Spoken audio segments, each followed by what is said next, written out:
لا لا لا لا لا، منافسه شرسه جدا للي بيعمل القشطوطه. تفتكروا بقى مين احسن واحد بيعمل قشطوطه؟ بلبن ولا الملكي ولا حليب حلب ولا الصعيدي؟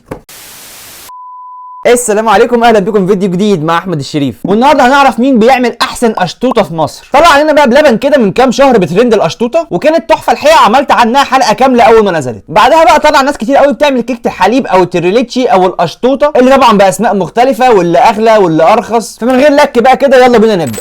بلبن جبت من عنده بقى 2 كراميل، ودي مشتركه بينه وبين كل الموجودين، ومانجا، ودي في ناس بتعملها وفي ناس لا. دي شكل الكراميل وبتكون ب 35 جنيه، ودي شكل اللي بتكون بالمانجا وب 45 جنيه. نبدا باللي بالكراميل. طبعا دي بالنسبه لي انا بتكون المفضله، اكتر واحده بحبها من عنده الحقيقه. نقول بسم الله. تحفه. الكيكه طبعا طريه جدا وشاربه لبن كتير، طبقه كريمه كده مع طبقه الكراميل المسكر الحلو ده مش الممرر خالص، جامده جدا بصراحه. شوف اللي بالمانجا، حاسس هنا طبقه الكريمه كده اكتر الحقيقه. تحفه. طعم المانجا كده عامل اضافه جامده جدا، ماشيه قوي مع صراحه مع الكريمه ومع الكيكه، جميله جدا بصراحه. ده كده طعم القشطوطه اللي انا عارفه وبحبه قوي. تعالى بقى نشوف بقى في حد هيبقى اعلى منه ولا لا.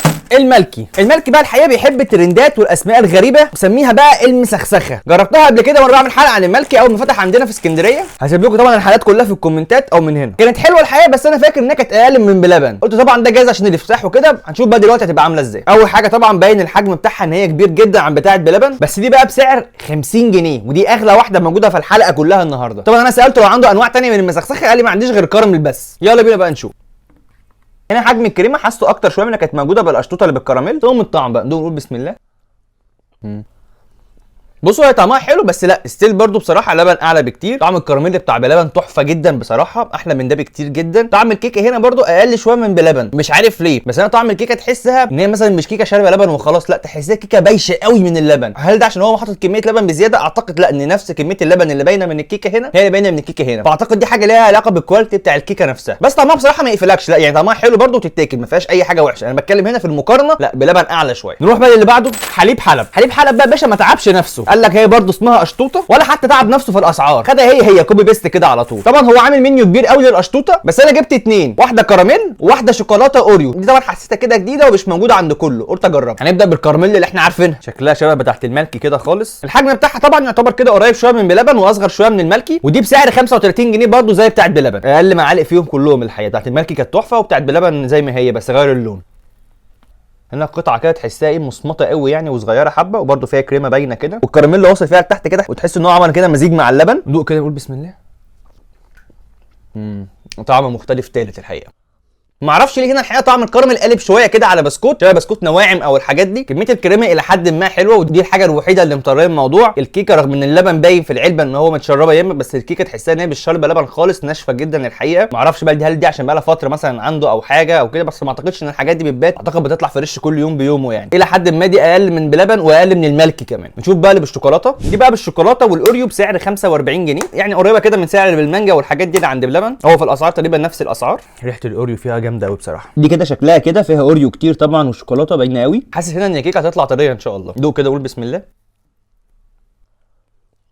لا طبعا الكيكه طبعا مختلفه تماما عن اللي هي بالكراميل. هنا الكيكه تحسها بالظبط مظبوطه قوي زي بتاعه بلبن مثلا. كيكه حلوه جدا، الكريمه بتاعتها باينه، اللبن فيها واضح. اللي بالكراميل تحسها كانت كيكه بايظه كده وهم حطوا عليها اللبن عشان تطرى معاهم، انما هنا لا الكيكه مظبوطه جدا. طعم الشوكولاته والاوريو عاملين ميكس حلو قوي برده مع القشطوطه. ما اعرفش ليه مش منتشر قوي اللي بالشوكولاته، في بالكراميل وفي باللوتس وفي بالفواكه. ما حدش ليه بقى عملها بالنوتيلا او بالشوكولاته مع الاوريو. لا حلوه بصراحه وماشيه نفس ليفل السكر كده بتاعها هي واللوتس. يعني لو انت شايف ان ده بيتجزع فاللوتس برده بيجزع مثلا اللي بيجزع. فانا بالنسبه لي اللي بيحب النوتيلا الحقيقه والاوريو، فلا القشطوطه بتاعت حليب حلب اختيار حلو الحقيقه. نروح بقى لاخر واحد معانا هو الصعيدي. طبعا الصعيدي يعتبر ارخص واحد فيهم كلهم النهارده. طبعا الصعيدي هنا بيقدم سعر حلو ومنافس، افتكر شويه كده وسماها ميلك كيك. جبت من عنده 2 كراميل ومانجا بسعر 30 جنيه بس الواحد. نفتح كده ونشوف. اوبا الشكل مختلف خالص. طبعا شكلها مختلف خالص، حجمها طبعا شكله اصغر شويه، بس دي طبعا بسعر اقل. طبعا بالنسبه لي ده كده احلى شكل فيهم كلهم. باكج بصراحه عنده جميل جدا، كاتب تاريخ الانتاج بتاعهم اللي هو تاريخ النهارده. تمام نبدا كده. اول واحده بالكراميل، جايب معاها بقى شوكه مش معلقه. شوف الميلكي كيك شكلها الحقيقه كده من جوه حلو قوي، بس انا طبعا شايف فيه شوكولاته كده مع الكراميل. هم كمان طلعوا كاتبين في المنيو عندهم اللي هي شوكليت كراميل. يا لهوي شكلها طريه قوي. دي كده شكلها كميه الكريمه الحقيقه حلوه جدا. ندوق بسم الله. تحفه قوي قوي.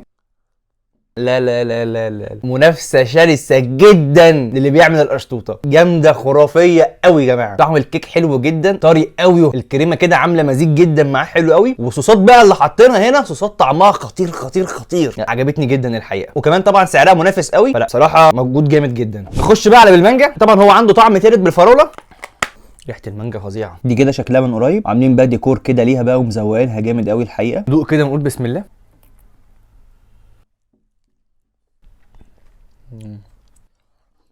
بصوا طعم الكيكه طبعا حلو جدا، والكريمه تحفه بصراحه، شاربه كده من اللبن وحلو قوي. بس لا، المانجا هنا مش مانجا زي بتاعه بلبن خالص. بتاعه بلبن مانجا قطع، واعتقد ده برضه هتلاقيه موجود في معظم الحاجات التانيه، مانجا قطع بس ما فيهاش اي اضافات، فطعمها بتبقى حلو قوي الحقيقه. هنا المانجا قطع صغيره بس حاطين عليها بقى اللي هو زي الصوص كده او المربى او العصير اللي بيعملوه فيها، طعم كده تحسه مزز وصناعي شويه، لا مش محليها بصراحه، يعني مقلل منها. يعني عايز اقول لك ممكن لو من غير مانجا تبقى احلى من وهي بمانجا. طبعا شكل المانجا هنا خدعني شويه وانا بشتري، حسيت ان هي مانجا حلوه وكتير، عكس الفراوله كانت باين قوي ان هي صوص صناعي زي ده. فانا اعتقد الفراوله ممكن تبقى اقل كمان في الموضوع ده. انا الحقيقه ميال ان حاجه زي كده لو هتتعمل بفواكه تتعمل بفواكه فريش بس، ما تحطش عليها طبعا صوصات والحاجات زي كده. فاعتقد ان هم لو استخدموا قطع مانجا بس فريش لا هتبقى احلى بكتير قوي من دي. فانا كده رايي لو هتجيب من الصعيدي تجيب اللي بالشوكولاته والكراميل، هتعجبك قوي. نقفل بقى كده ونروح للملخص. نيجي بقى ايه للترتيب النهائي. لو هنقارن بين الكراميل فلا، حليب حلب الحقيقه كانت اقل واحده فيهم بصراحه وما عجبتنيش، يعني ممكن تقفلك فعلا لو اشتريتها، فما رشحلكش خالص بصراحه حليب حلب. بدأ من الملكي هنا في المسخسخه في المركز الثالث، لا انا شايفها ان هي حلوه بس لا اقل بكتير قوي من الصعيدي واقل بكتير قوي من بلبن. الصعيدي بصراحه عمل مفاجاه بالنسبه لي، ظبط الحقيقه معادله السعر بالطعم، عامل طعم حلو جدا جدا جدا وبنفس الحقيقه لبلبن. بس بصراحه بلبن في المركز الاول. الكراميل اللي حاطه يا جماعه فوق الكيكه ما شفتهوش في ولا واحد من اللي جه، عامل كراميل فوق الكيكه بصراحه تحفه جدا، ويمكن هو ده اللي خلاه في المركز الاول عن الصعيدي، رغم ان الكيكه اللي في الصعيدي كانت عجباني اكتر بشويه من اللي في بلبن. بس لا، الكراميل بتاع بلبن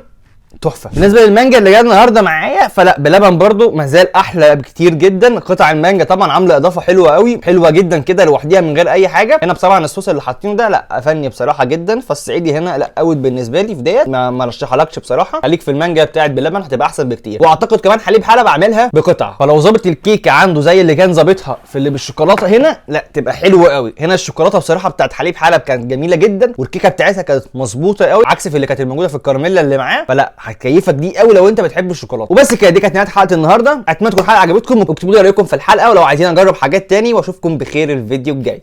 سلام.